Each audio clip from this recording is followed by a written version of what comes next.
Hello, and welcome to this evening's UCSF Virtual Alumni Program, UCSF Alumni Author Series, A Conversation with Ina Park. My name is Stephanie Cohen. I oversee HIV and STI prevention in the Population Health Division of the San Francisco Department of Public Health, and I'm the medical director of San Francisco City Clinic, which is the only municipal STI clinic in San Francisco and the site of many of the clinical encounters that inspired tonight's author, Dr. Ina Park's fabulous new book, Strange Bedfellows, Adventures in the Science, History, and Surprising Secrets of STDs. Ina Park is an associate professor at the University of California, San Francisco School of Medicine, and a medical consultant at the Centers for Disease Control and Prevention, Division of STD Prevention, and the medical director of the California Prevention Training Center. Ina holds degrees from the University of California, Berkeley, UCLA School of Medicine, and the University of Minnesota School of Public Health. Recently, Dr. Park served as a co-author of the 2021 CDC STI treatment guidelines and was a contributor to the Department of Health and Human Services STI Federal Action Plan. Her writing has also appeared in the New York Times, and she is a fierce advocate for public health and lives in Berkeley, California with her husband and 2 sons. I had the pleasure of meeting Ina back in 2009 when I was an infectious disease fellow at UCSF and was working on a research project at the California Department of Public Health on syphilis. Ina at the time was a medical officer, and she welcomed me so warmly into the branch. I immediately knew it would be a very fun place to spend a year when Halloween rolled around and all of the staff dressed up as their favorite sexually transmitted organism. If I remember correctly, I think Ina dressed up as Trick, but I could be wrong. Since that time, Ina has been a dear colleague, a trusted thought partner, and a committed clinical volunteer at City Clinic. And I'm really thrilled to have the chance to facilitate this discussion about Ina's new book. It's hilarious and informative and truly brings a positive and anti-stigma approach to the field of sexual health. Tonight, we'll hear more from Dr. Park about her book. Why is it that STDs have literally shaped history in so many cases, yet are still spoken of in hushed tones? Before we start today's program, I would like to review a few housekeeping items to help with your experience. To submit a question during the presentation, please use the Q&A box. Please keep your questions brief. And given the size of the audience and the number of questions, our speakers may not be able to answer everything. We hope you enjoy the conversation. Welcome, Ina.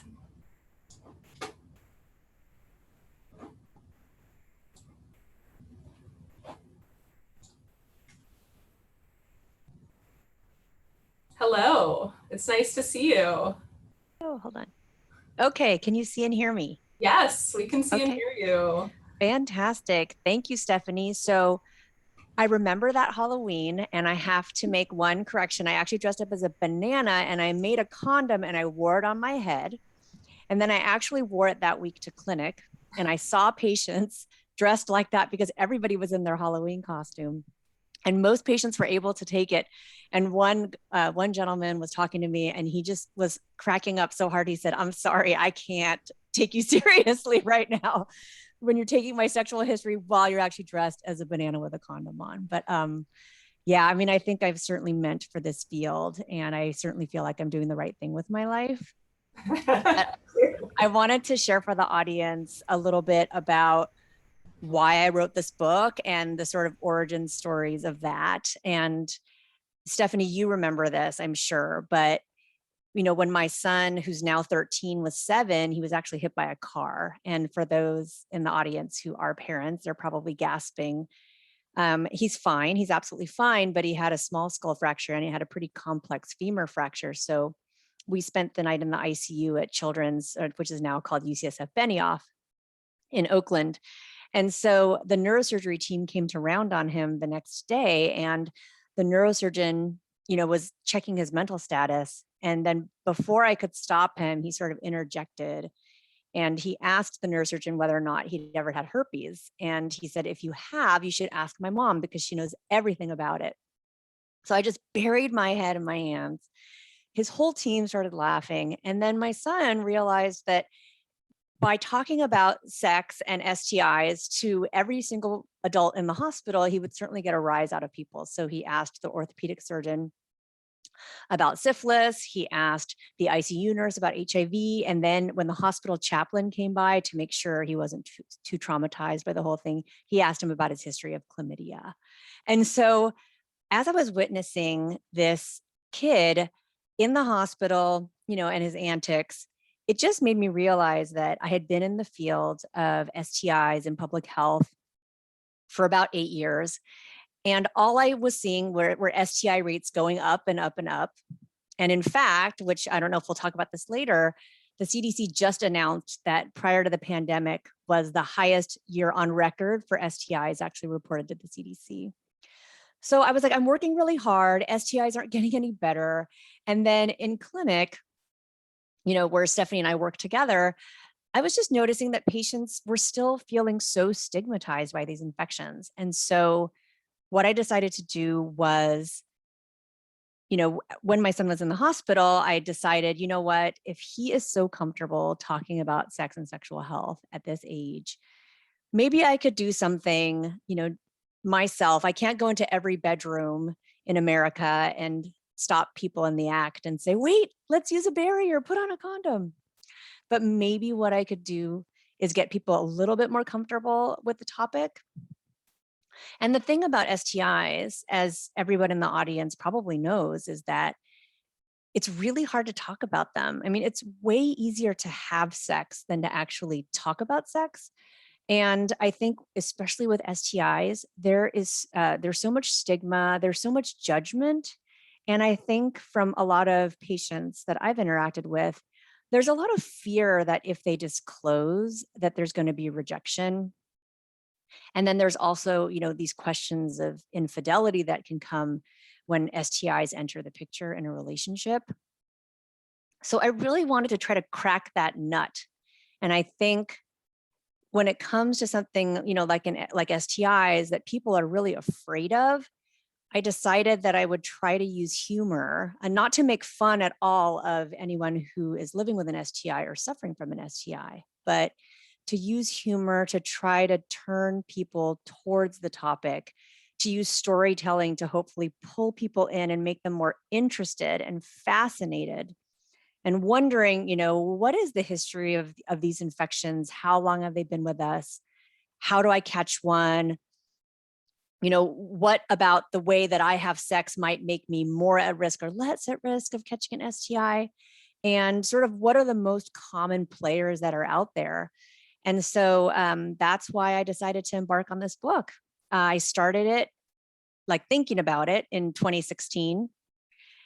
When you write a book, it's really similar to writing a grant. For a nonfiction book, you write a proposal and you say what you're going to do, what you're going to talk about, and you talk about why you might be the best and most qualified person to do it.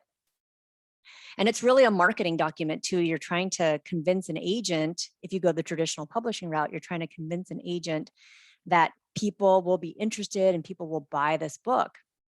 So I wrote my son came home from the hospital.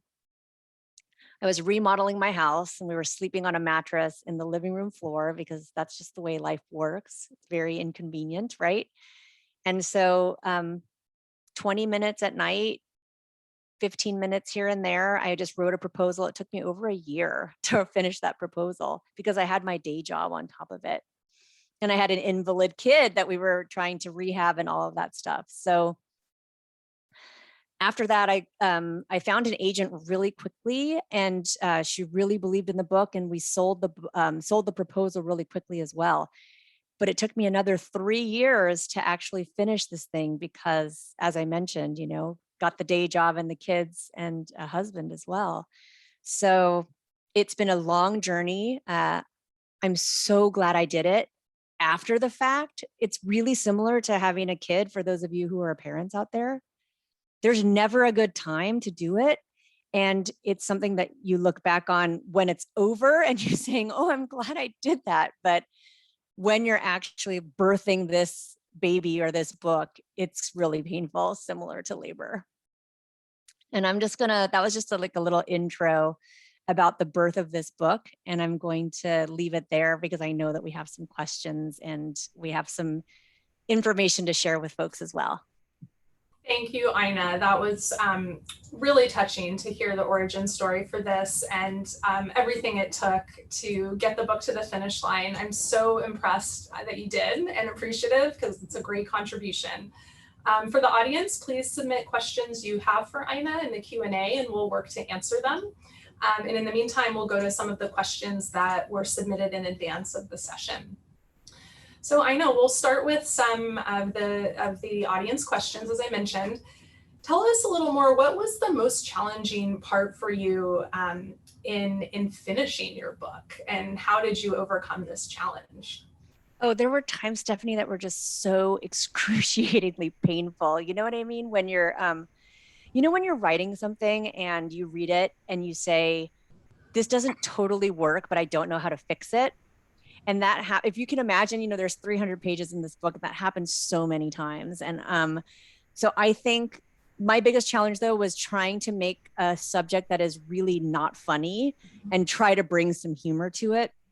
And so what I would do is I would write a section and I might put in a lot of data, right? And a lot of facts. And then I would go back and say, how can I tell these same facts through a story? And then I would go back and say, how can I make this story funny? Where could I put in some humor to lighten it up? So that's why it took so long. I also think that's why it took so long. That was the biggest challenge. And then finding the time. Yeah. So one of the things, if I had to do this all over again, if I could afford it financially, I would just quit my job and take a sabbatical and, just write for a year.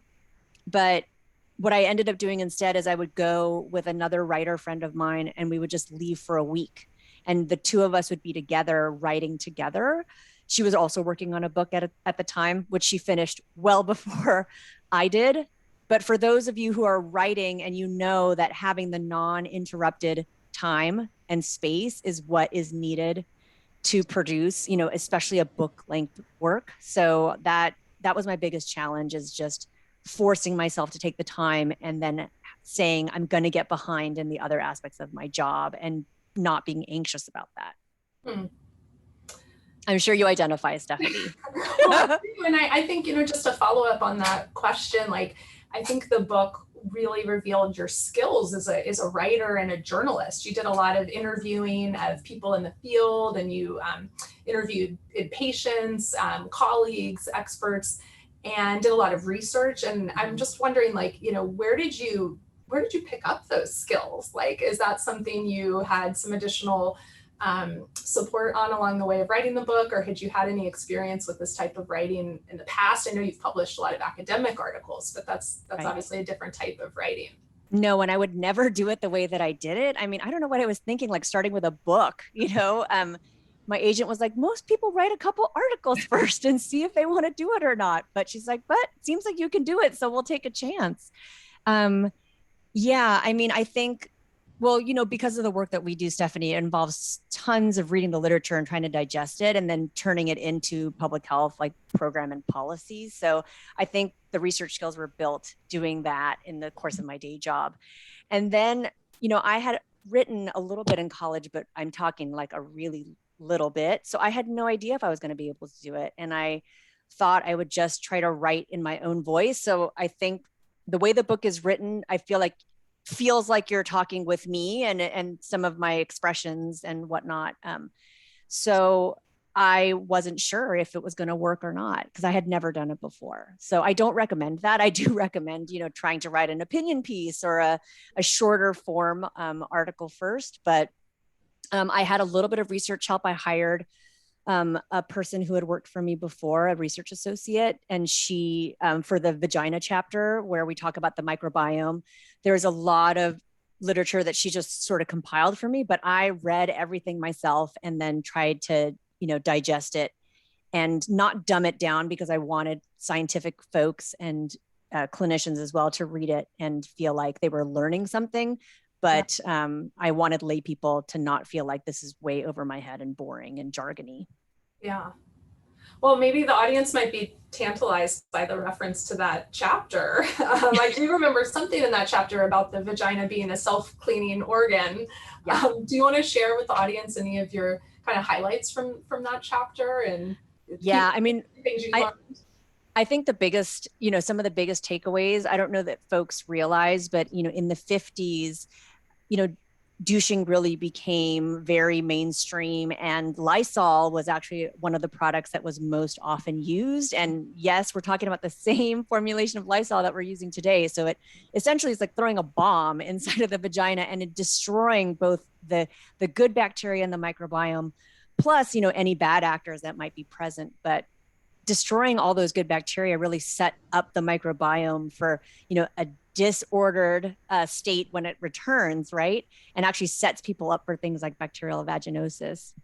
But it was just the beginning of this whole saga of this industry, multi-billion-dollar industry of vaginal hygiene products. And I invite everyone to go walk into Walgreens or Target, and you will not believe there's like hundreds of douches and sprays and perfumes, and people don't realize they don't need any of them, and that actually covering up odor with all of these perfumes masks probably an infection that might be present and actually makes you more likely to catch an infection or HIV.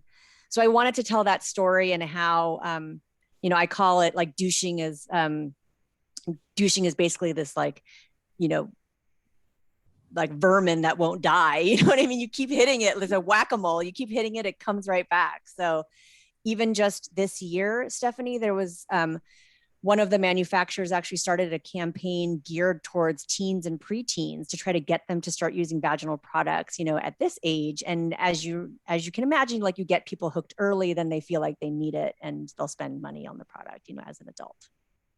Wow. Yeah. I mean, it's interesting. And I think it's a good example of that balance between like funny, not funny, Right. it is kind of funny, but it's also such a disturbing.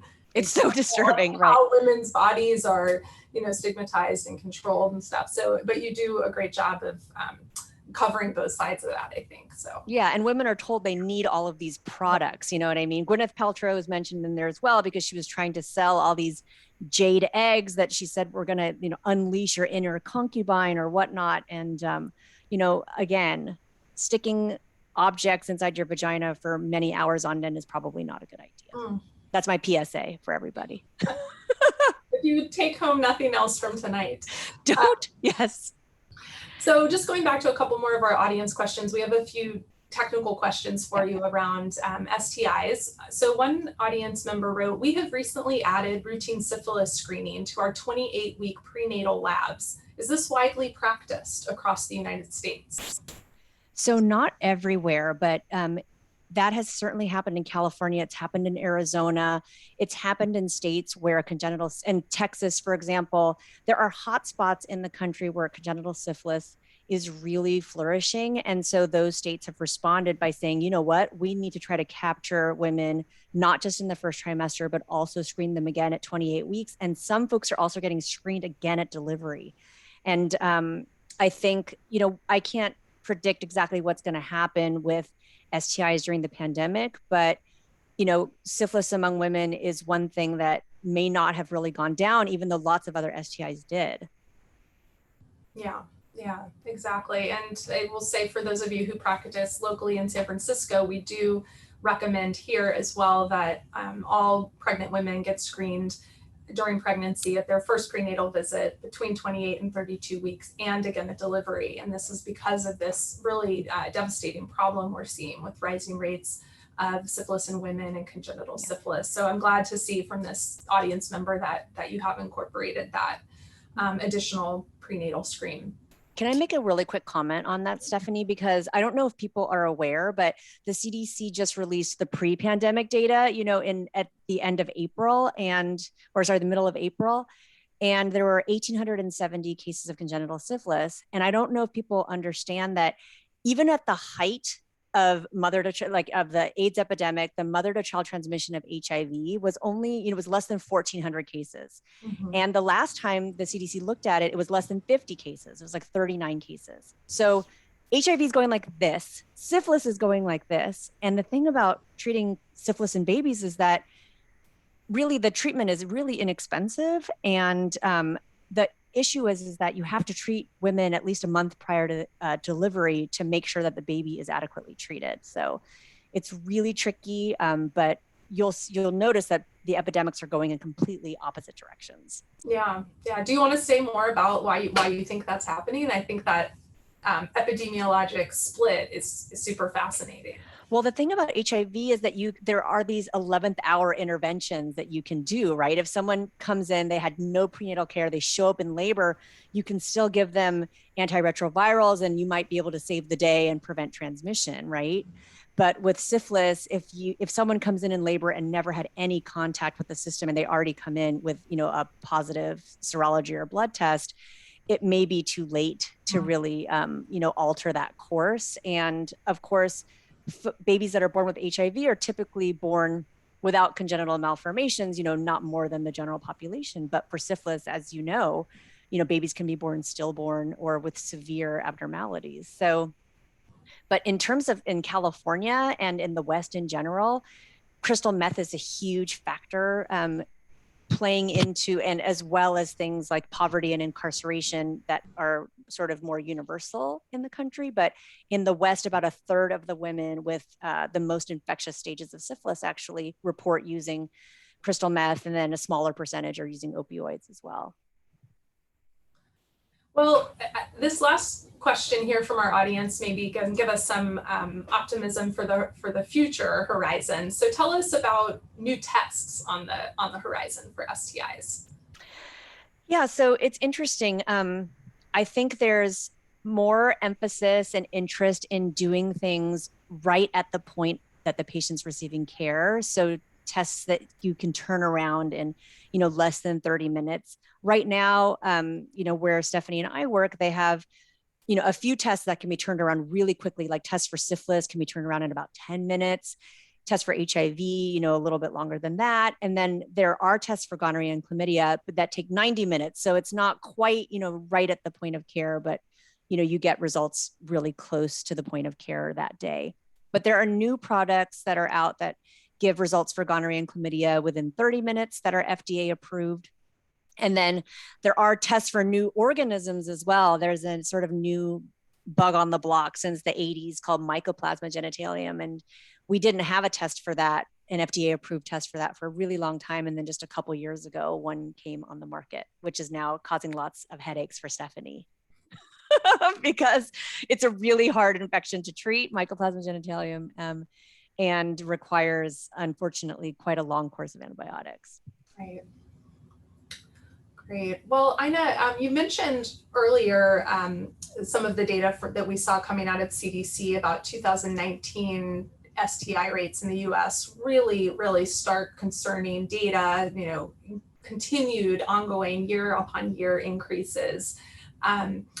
What do you think the 2020 STI data will show? And what do you think the impact was of the COVID-19 pandemic on people's sex lives and STI rates? Well, I could tell you what I think, and then Stephanie, you can probably talk about what from you guys have already counted up your numbers for 2020, but like the CDC released some preliminary numbers, and in that second quarter of 2020, I really think people did keep their social and sexual distance from each other. I mean, I know you were saying as well that the waiting room was quite empty, and many clinics actually said, we don't want to see you if you don't have symptoms because you should be staying home.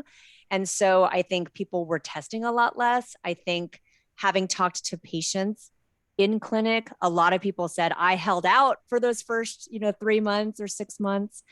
And then I think, CDC reported that they were expecting 60,000 more gonorrhea cases in that second quarter of 2020 than they actually got, so I think that's a sign that perhaps people really were distancing and not having sex with strangers. But I think like anything else, our sex drives bounce back. People can hold out for only so long. And then I started to see people in clinics saying, I can't handle it anymore. I'm back out there. And we said, okay, great. I'm glad you're here. We'll get you tested, et cetera. But I have a feeling it looked like from the CDC's preliminary numbers that things, especially for syphilis and gonorrhea, were coming up to really close to 2019 rates.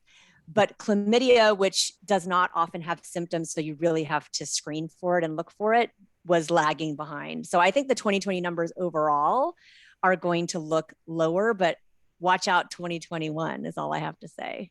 But you can say what you can mention to folks what happened in San Francisco, because I think it's really interesting. Yeah, no, I think you captured it well. I think right around March 2020, when we first went into shelter in place, the most striking thing we saw was a steep plummeting in testing. So nobody was coming in and getting tested. This was really seen across healthcare systems across the board. Many clinics shut down or were focusing only on really urgent sexual health needs, like people with symptoms or people who needed post-exposure prophylaxis. So there was less access to testing. And then I think there was less demand, for the reasons I mentioned. People were afraid to come into brick and mortar clinics. And I think there were likely some real changes in people's sexual practices during that first 3-4 months after the pandemic started. And we did see that in our data at our clinic. We asked people here at City Clinic how many partners they've had in the last 3 months. And throughout 2020, we saw a decline in the average number of sex partners that people were saying they were having, but that has started to climb back up. We're still not quite back at the numbers of sex partners we had been seeing pre-pandemic, but we're increased from the nadir that we had after shelter in place. And I think the problem, as you know, is that a lot of sexually transmitted infections don't cause symptoms. So they're asymptomatic. And so with that big decline in testing, that means we have a lot of undiagnosed infection out there. And so as people kind of get back into hooking up and start, having intimacy, which we know people need and want, I think that you and I both share a concern that we're going to see an uptick in the coming months in STI rates. So hopefully people will come back in and be ready to access services. We're also trying new things to make testing more accessible, so that people maybe who don't feel ready to come back into a clinic can still get tested. So we've launched a couple of new home testing programs in San Francisco. Very cool. Yeah, where people can go online, they can order a kit, gets shipped to their home, they can prick their finger, swab their throat, swab their butt, swab wherever they're having sex, and get tested for everything without leaving their house. So we've just gotten that off the board, and we're hoping that will help get people back into testing. Yeah, I love that program. I'm really excited you guys are doing that. And I also just wanted to mention that there were studies in the UK, China, Israel, everybody cut down for a while. Yeah. But I think lots of people think that they're going to make up for lost time this summer. I think so, and I think people are ready, right? We're all people are ready. Yes. Go out and go hear some music and go to the venue. And, the sex clubs are starting to open back up in San Francisco too. So we're starting to get questions around the guidance for businesses on how to operate. And they're all just, focused on COVID safety, but. But hey, it comes along with it.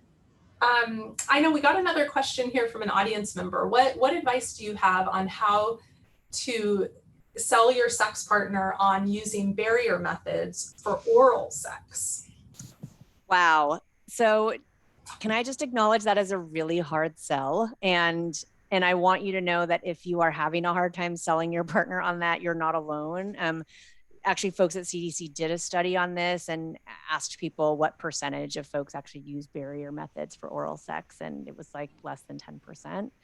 So, so it's really tricky. I mean, the thing is that everyone needs to decide what are absolute musts for them, in terms of when they're comfortable having sex. And if that's an absolute must for you, then you need to insist on it. I will say that if you decide that you want to go without a barrier for oral sex, there are lots of people who feel the same way as you do. It's that one, oral sex and barriers, is really, really tricky. Wouldn't you say, Steph? I agree. I think it's not a common practice. No. But I think with everything with sex, there's probably a range of products out there, and there might be some different barriers that might be work better for you or your partner. So thinking about popping by a store and seeing, what Good Vibrations has to offer. Maybe there's something there that would be fun and they'd be willing to try. But yeah, I mean, I think the thinnest thing possible to improve sensation for your partner would probably be great. Like Japanese condoms are actually thinner than American condoms. So it's just one thought if you go with a Japanese brand. And right now, the Gates Foundation actually gave $1 million to 3 developers who are trying to develop a next generation condom that will hopefully feel better. Like there's, graphene and hydrogels and all kinds of new materials that people are trying. So they had 11 people enter a contest, and then they actually gave $1 million to 3 more people. So I am excited to see if we get, an even better condom would be great too. It's an easier sell, I think, if you have a product that is fun to use and actually helps, enhance sensation, or at least doesn't kill it as much as latex. Yeah, and it's certainly a product that we have not seen a lot of improvements in. And no, it's been 100 years since we had the latex condom, 1920s. Yeah. We have another question, Ina, from the audience. After HIV, syphilis, gonorrhea, chlamydia, and HPV for women, yes, is there an underreported STI that we should be concerned about? Well, yeah. Should we talk about Trick, Stephanie? Oh, we can talk about Trick. Yes, or MGen. Oh, yeah, both. So I was thinking about Trichomonas because Trichomonas is really the only STI that affects women who are over 25 more than women who are under 25. You know what I mean? In terms of the prevalence or the amount that's in the population. So Trichomonas is a parasite, and it can live in the vagina for years and go undetected because the tests that we used to have for Trichomonas really did not pick up infection very well unless you had a lot of organism around. And now actually one of the tests that's available in Stephanie's clinic is a test that picks up, very low levels of genetic material or RNA from Trichomonas and can detect even an infection that does not have, that much organism present. So that's one that we call it the neglected STI all the time. And then one thing I mentioned earlier was Mycoplasmagenitalium, and it is a bug that is about as common. It's in between chlamydia and gonorrhea, I would say, in terms of how common it is. So you would think we would know more about it, but because we didn't have a great test for it until very recently, we're just learning a little bit more about this particular infection. But it unfortunately has developed quite a bit of antibiotic resistance to different antibiotics that have been tried. So we don't have that many treatment options for it, but we do have some still. But it causes vaginal discharge. It can cause discharge from the penis. And we don't think it really causes so many problems in the rectum, but people have found it there. So it's possible. Well, Ina, switching gears a little bit, yeah. You're working in sexual health. I think you and I both really understand the importance of a vastly underappreciated part of our public health workforce, and that's our disease intervention specialists. And as you know, they are an incredible cadre of staff who provide support to people after they've been diagnosed with syphilis or HIV, and they help link them to services that they need, and they also reach out to their sex partners to make sure their partners get tested and treated and get prevention services. And this kind of concept of contact tracing is really a core public health activity, really has now become much more widely known due to the COVID-19 pandemic. So I was just really thrilled to see that you had an entire chapter on contact tracing called Knock Knock, It's the Sex Detectives. Curious, what do you see as some of the similarities and differences in contact tracing for STIs in COVID? And do you think that contact tracing, now that it's more familiar, do you think it will become more acceptable for people who are diagnosed with an STI?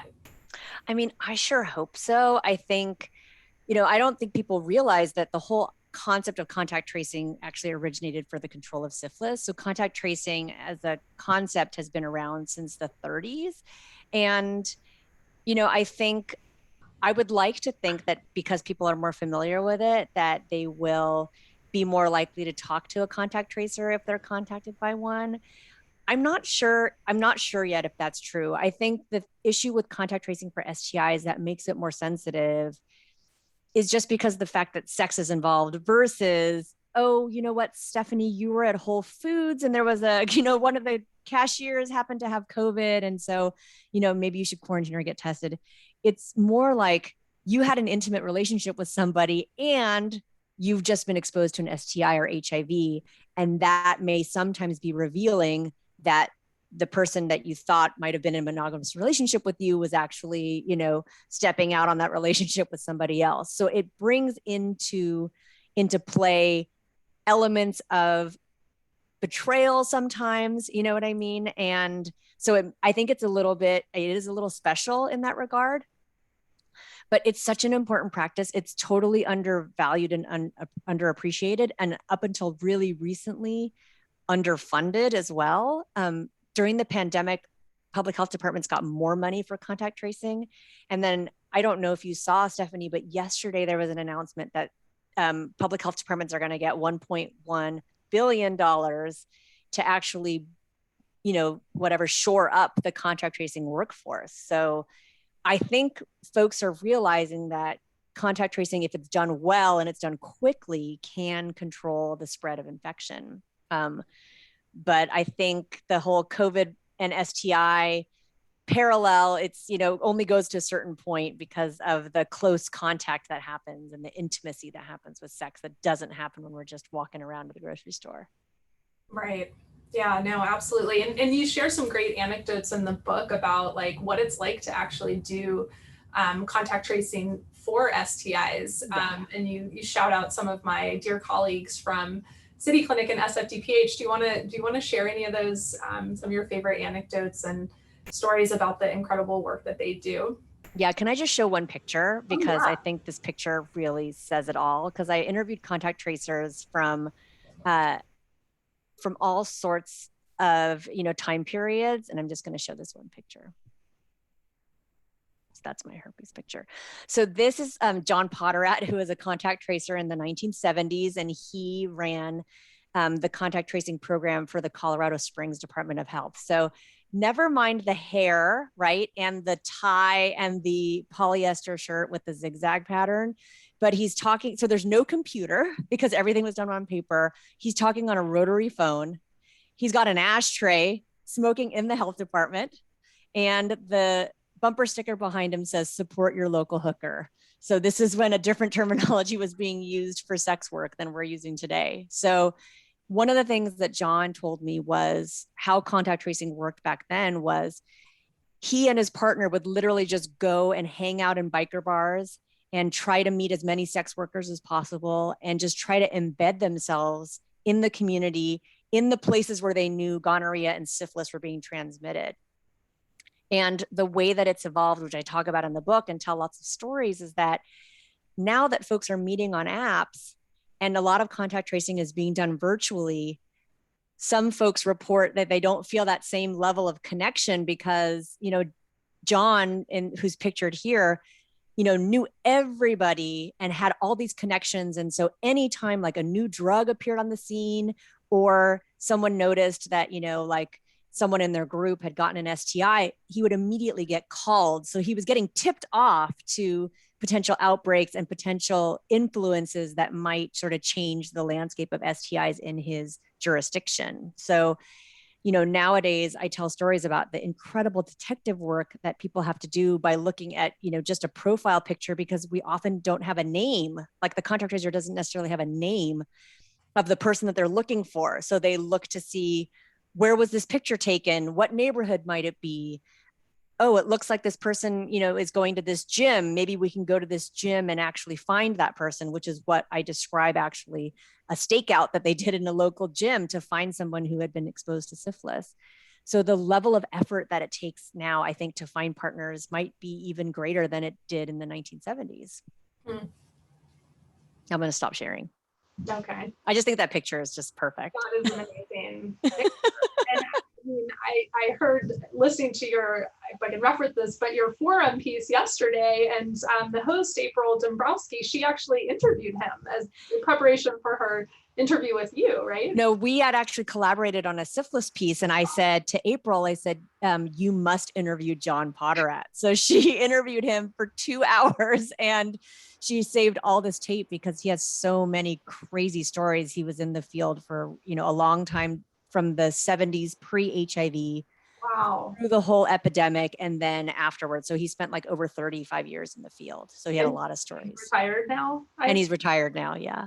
And what does he think about what it would be like to be a DIS in the era of Grindr and apps and technology? Has he reflected on that at all to you? I think he thinks it would be really difficult, but what he has reflected on is that it's the same kind of person and the same kind of character traits that you needed to be a good contact tracer in the 70s are the same traits that you need now. You really need to have a non-judgmental attitude.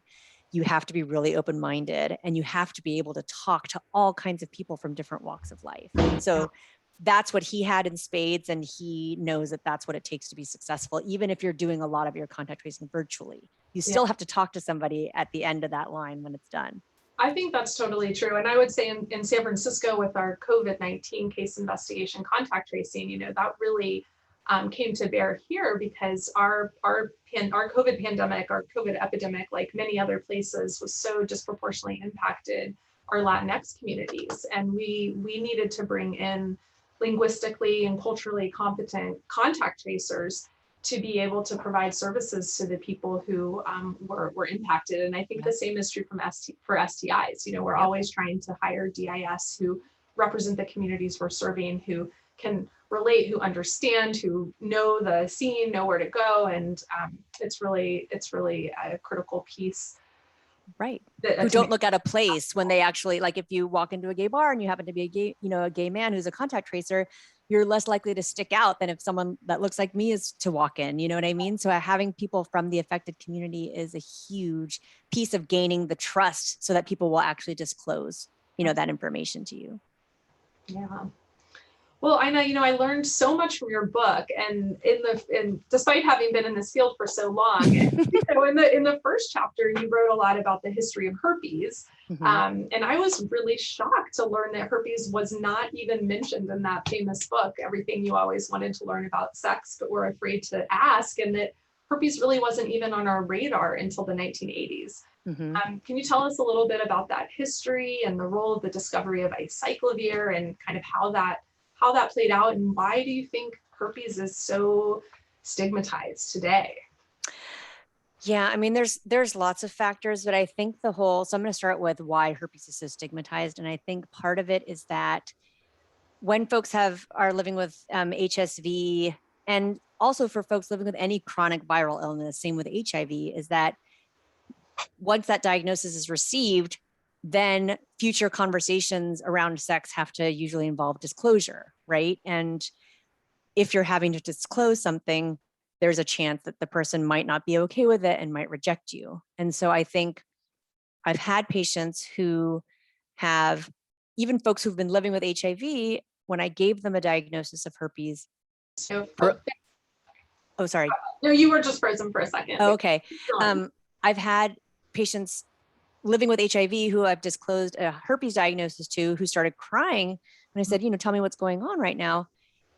And the patient was saying, I don't know. He said, I didn't even cry when I became HIV positive. Like, why am I crying right now? It just felt like it was a burden to it's another thing he's going to have to tell people. Do you know what I mean? And I think for some people, the outbreaks can be very painful and debilitating at first. And the other thing is that, for HIV, we have such great viral suppression in the drugs that we have. But for the herpes drugs, they do pretty well, but they reduce the risk of transmission by half and not by, 100%. So if we were able to say, like when we have someone who's taking HIV medication, we say, you're undetectable, you cannot transmit HIV to sex partners. When we have someone with herpes, we say, you can take this medication and it'll help. It'll reduce the risk by 50%. I think if we wanted to reduce the stigma and we had a more effective drug to suppress herpes, I really think that would go a long, long way. But can I show another slide really quickly? Because I think this is really revealing about some of the origins of herpes stigma.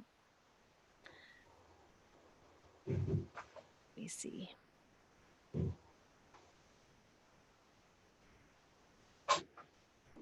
That is just amazing. Oh, the picture, the Time magazine cover? Yes. Yeah. So first of all, I think she's wearing shoulder pads. So that's very 80s, but this is pre-AIDS hysteria, right? When the hysteria around STIs was really around herpes. So this is called Today's Scarlet Letter.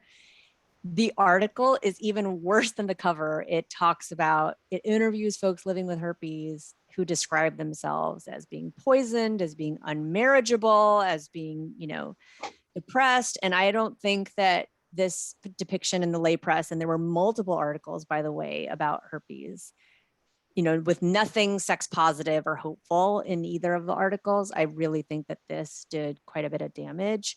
The one on the left is the actual advertisement for acyclovir, which is the medication and class of medications used to control herpes. And, this is Roger and Sally. And the ad switch who's doing the disclosure. But so the hardest thing she ever had to do was tell Roger she had herpes. And I say there are so many worse things that you can hear from somebody other than the fact that, that they have herpes or they're living with HSV. So one of the things I try to do is just normalize how common it is. And for most people, especially after the first 2 years, it becomes really almost a non-issue, or if anything, more of a nuisance than like a life-ending, diagnosis. But we still have a long way to go in combating herpes stigma, and we don't have amazing blood tests or serology tests for that particular organism yet. The tests often give false positives, and there are great PCR tests like we have for COVID if you actually have a lesion or something. But if someone just wants to get a blood test for herpes, you can't always believe the results is the problem, as you know, Steph. Mm-hmm. No, it's just really fascinating because I just still grapple with like what was happening in the 60s and 70s. There were no diagnostic tests, basically. I mean, maybe there was culture. So there was some, culture. Not great. And there was no treatment. And so people just they were getting herpes, obviously. They were probably getting it even more, but they weren't talking about it and they weren't they weren't like so stressed about it. Yeah. And then we had acyclovir discovery, which definitely can control outbreaks and decrease the duration of symptoms, as well as decrease risk of transmission to partners. And so it was almost like in the advertising, from what I got from your book, it was like in the advertising of acyclovir that it then brought all of this attention to herpes, which was good that people with herpes knew they had this medicine that could help them, but then it was like bad because it really seemed to feed the stigma. So it was just, I found that whole section to be very interesting. Yeah. And I how else that's kind of played out in modern medicine as we develop treatments for things that it's almost like the treatment created the existence of the infection. Right. And that's what some people accuse the company. So that company was acquired and now is part of GSK, but that people do accuse the company of manufacturing the stigma. But, one of the researchers that I interviewed, whose name is Larry Corey, who Stephanie, was saying that people who had severe symptoms of HSV were plenty stigmatized well before any of this happened. But this made everybody else who might have just had little mild symptoms or whatever suddenly feel super stigmatized as well. And the Time magazine article didn't help.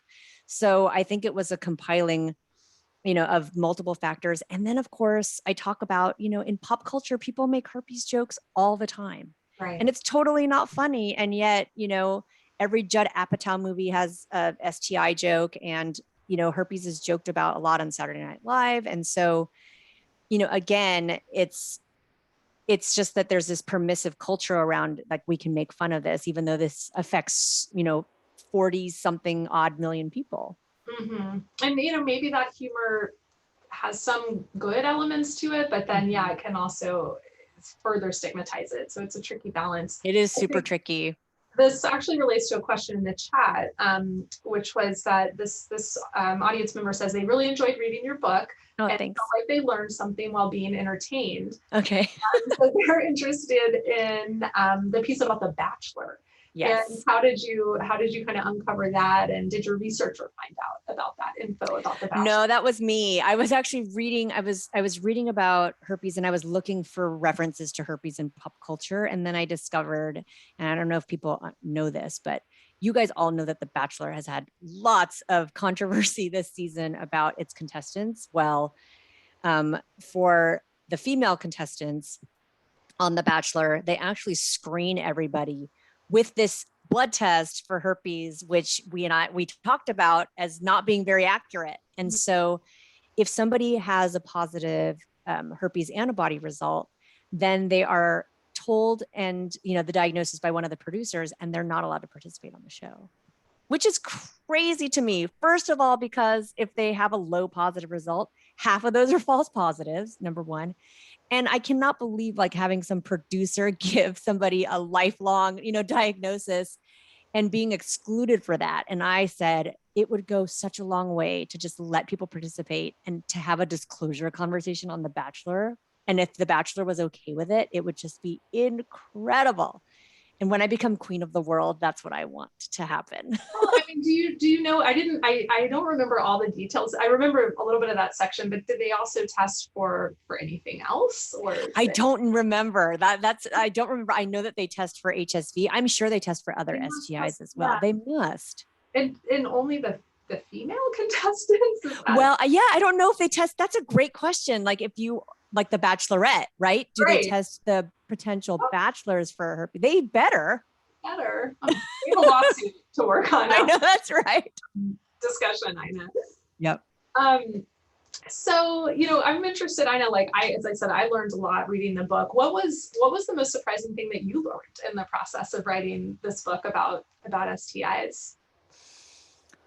Wow. Well, so that Bachelor thing really threw me for a loop in a major way. The other thing that I thought was insane was around HPV vaccine. And I think many people in the audience know that we've had a vaccine against HPV since 2006, but right now, that was just a quadrivalent vaccine, so covering 4 types. And now the one that we have on the market covers 9 types.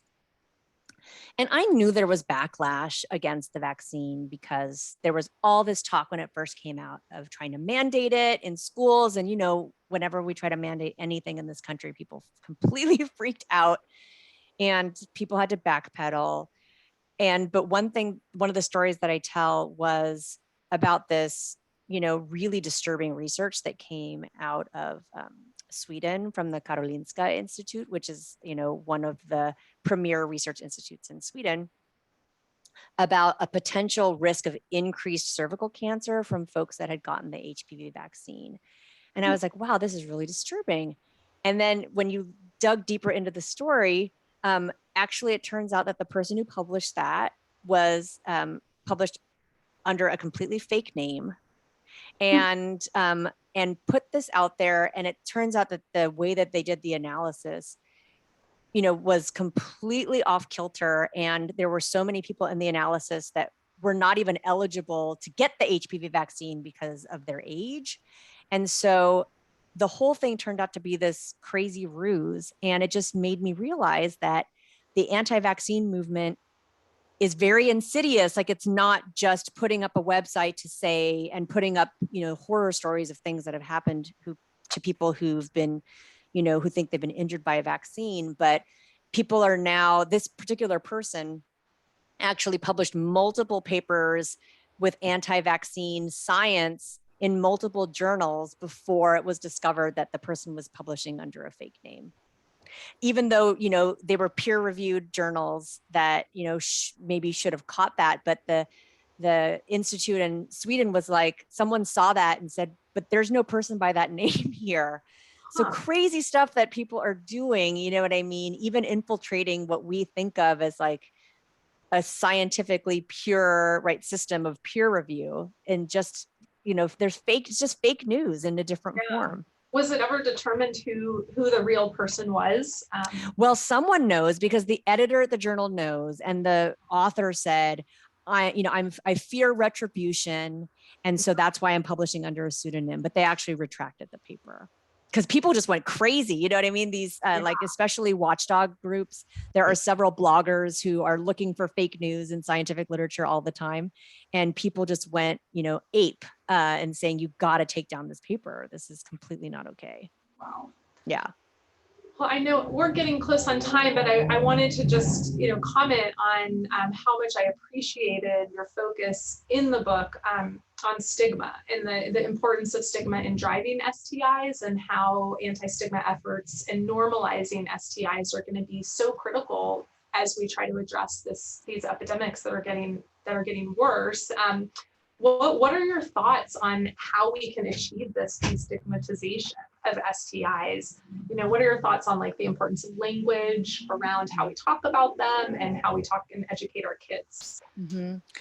I mean, I'll tell you what I'm doing with my own kids as an example is I'm just trying to, like my kids, especially my oldest, who's a teenager, understands what sex is. And actually, because he has a friend who's non-binary, who's interested in who's interested in boys, has actually asked about how men have sex, people with penises have sex with each other. And so he knows some details by now. And I have just inserted that, oh, just so I study these infections. They are a normal consequence of being a sexually active person, especially HPV. So I think when kids ask about sex, if you're talking about the mechanics or whatever of what goes in where, I actually think that's a perfect time to say, oh, and by the way, remember we just lived through this pandemic with this virus?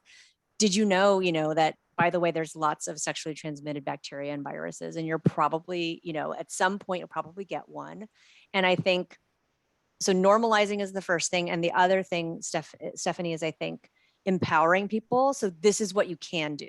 You know what I mean? There's a lot you can't control in the world and about, what people will disclose to you or not disclose to you, but things that you can control are barriers, and using them until you know what's going on with folks' STI status. And then also empowering people to get tested and to just incorporate that and routinize that as part of their sexual health, so that it's not this stigmatized thing of like, I can't face the answer if I actually have an STI, so I'm actually not going to get tested and not find out.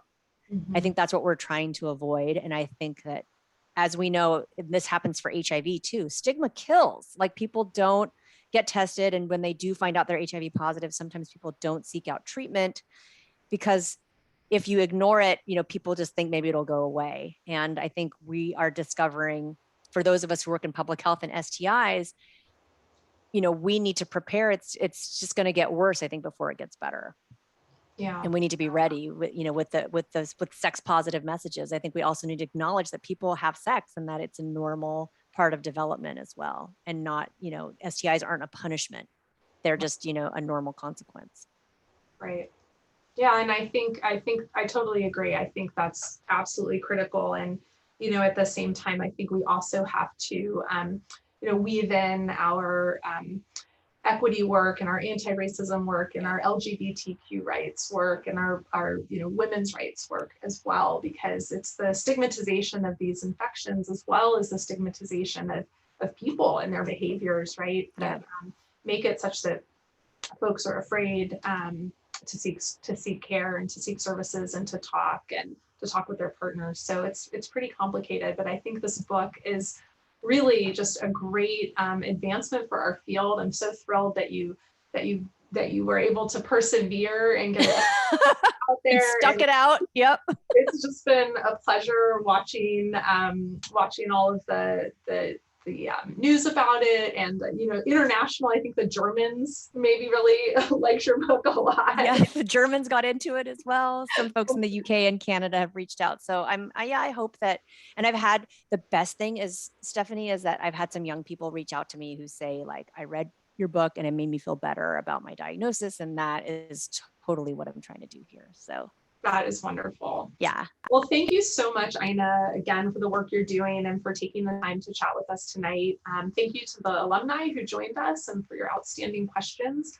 We'll end the evening here, and I hope everyone has a great night. Good night. Enjoy your sex lives, everyone.